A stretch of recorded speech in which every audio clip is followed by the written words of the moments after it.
What's up, everybody? Thanks for watching today, baby. All right, guys, so I just pulled the ECU out of my bike and I was goofing around with a few things. The R1 is getting tuned by Chris at More Mafia. So as you guys know, the 2020 plus R1s are heavily restricted from the factory, and they finally have been able to crack the code to where they can get in and flash the ECUs and de-restrict them. I have a couple of mods on the bike, so it is time for me to get some more power. So that's what I'm doing. It's such a cheap upgrade. It's like 200 bucks. Check out his website, guys. They're getting big gains just from, the dollar per horsepower can't be beaten with a flash like that. So anyways, back to the bike. So I thought it would be a cool idea to kind of rip some of the parts that I pulled off out of the closet, kind of do some weighing. And I added everything up to, so far I have eliminated 24 pounds of weight off of this bike. How much does a gallon of gas weigh, guys? 6 pounds. How many gallons does the R1 hold? 4 gallons. So guess what? 6 times 4, 24. So I've effectively eliminated an entire tank of gas weight. So as any of you guys that do racing know, that on a bike this light, removing a full tank of gas, it's noticeable. It is a noticeable amount of weight. So basically when you drive your bike on E versus when you fill it up, it's a noticeable difference. So every bit counts. So let me kind of go over some of the things. The biggest one of all was, of course, switching out the stock exhaust. So I put the carbon fiber Two Brothers exhaust. I got this exhaust for like $600. It sounds amazing. And it saves me 16 pounds of weight and eliminated this hideous gray crap. And as you can see, I powder coated the bottom piece that was also gray. I powder coated that blue. So I hated the gray that came on this bike. So that was 16 pounds right off the bat. Not sure if I gained horsepower or not. Guess I'll never know on that part. But I'm sure with the tune, I should pick up some extra horsepower from the exhaust. So there's 16 pounds right there, okay? Plus you got the sound. Now the next thing I did was the New Rage Cycles fender eliminator.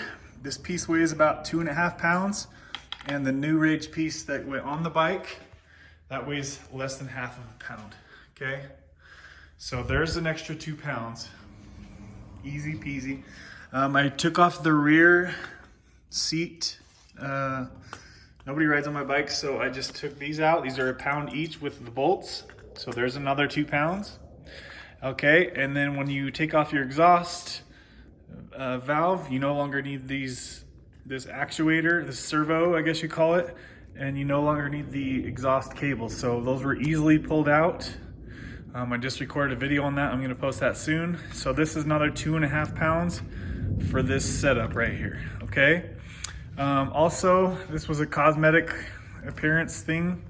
And also, since nobody rides on the back of my bike, this saves me a half a pound of weight going to the OEM Yamaha. Obviously, there's no lock and key stuff in here to have to dilly-dally with. So there's a half pound weight savings. Now, these are pretty expensive to buy the OEM one, but in my opinion, it's worth it versus the cheap Chinese looking ones. They're kind of goofy looking, all right? And the last thing right here is a stock air filter. Look how nasty this was, guys.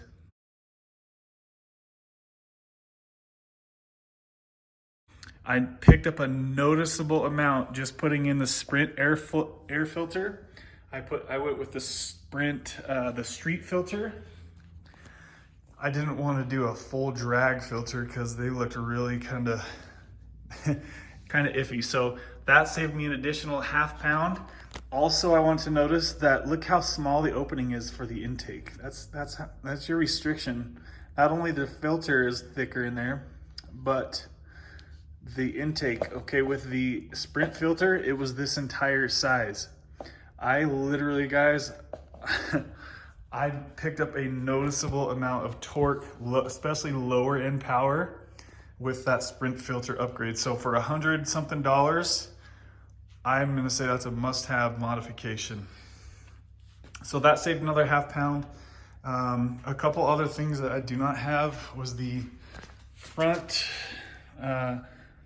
reflectors that go right here, and also switching out to the shorty levers. That saved me a little bit less than half of a pound. Okay, so I didn't really bring those into the equation, but that just kind of shows you everything that I've done. One more thing I am considering doing is switching out the battery. So the OEM battery weighs just over 5 pounds. It is a heavy little sucker. They have the lithium ion batteries. They are 1.5 pounds. So that would save me 3.5 pounds for, they're just a little bit over $100.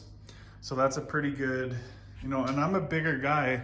Most of my riding buddies, they're all like 170 pounds. I'm 220. So I need all the help I can get. So I'm sure you guys can relate if you're trying to kind of make your bike a little faster, or maybe if you're a track guy, you know that all this stuff is really gonna add up. So that's kind of it, guys. There's a little heat shield too for the exhaust. And there's a little bracket in there too that could come off.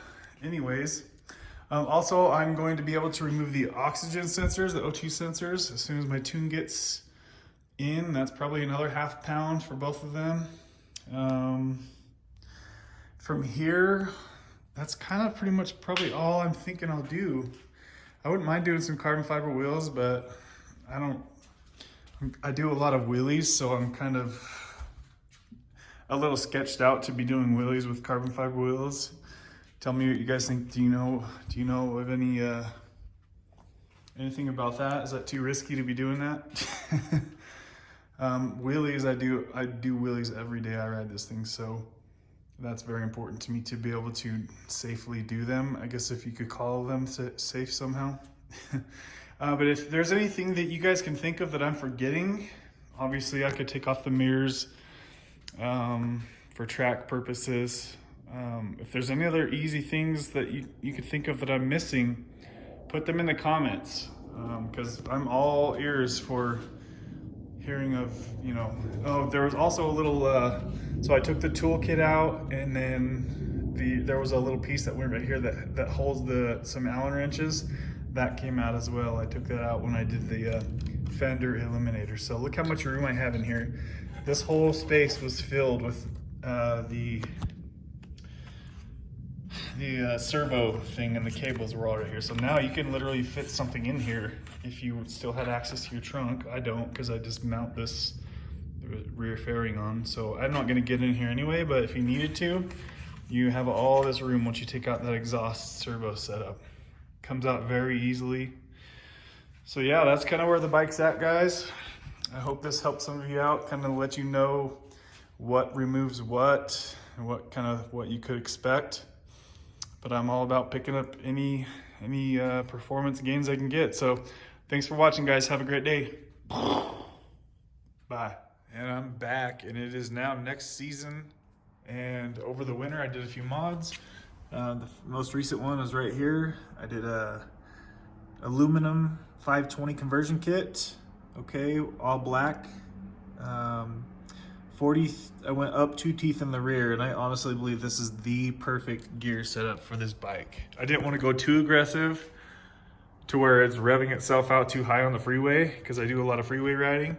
But guys, I'm telling you, for the price and the amount of performance you get and responsiveness you get, do that modification. So, all right, so in the last video, or the video before you're seeing now, I'm gonna tie these together. So I had eliminated, I believe it was 24 pounds of weight total, and this is what I've done since then.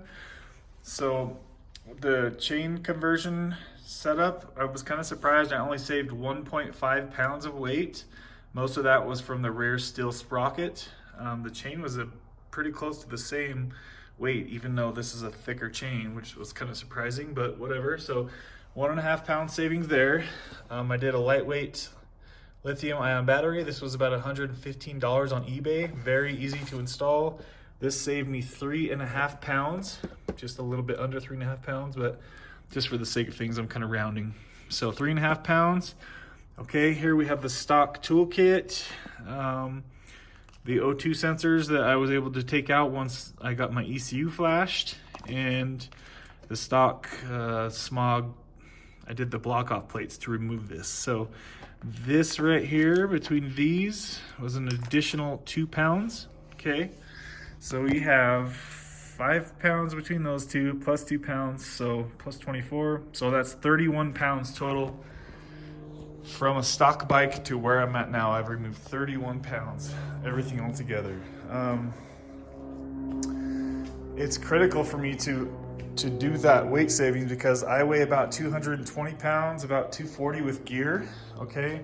And my buddies, they weigh about 170, 175 pounds. And they're on a Ducati V4 and a brand new ZX10. So as you can see, I need to do everything I can to try to even the scale a little bit, however, even the score, because those bikes are powerful and very fast. And I am now a very good competitor for both of those bikes with the mods that I've done.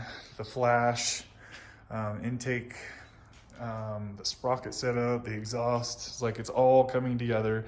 And my bike is a badass bike. And now you all know in the corners, R1's always kicking ass, so I'm not worried about any cornering stuff. We're good there. It's just kind of mostly on like a straightforward acceleration. So now that I've done all these mods, my bike is like right there with both of their bikes. It's pretty damn good even race most of the time. Sometimes I get them, sometimes they get me, but at least it's not like I'm getting my doors blown off every time I race like I was before. So yeah guys, so total of 31 pounds we've removed. Anybody that knows motorcycles knows that's a lot of weight. That's more than a full tank of gas. In fact, it's a full tank of gas plus an extra gallon or 2 if you add up the weight. So hope you guys enjoy this content. Let me know if there's other modifications you think of that I could do to lighten this baby up.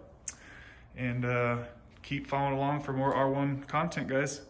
Hopefully do some motovlogs very soon. Thanks for watching, guys.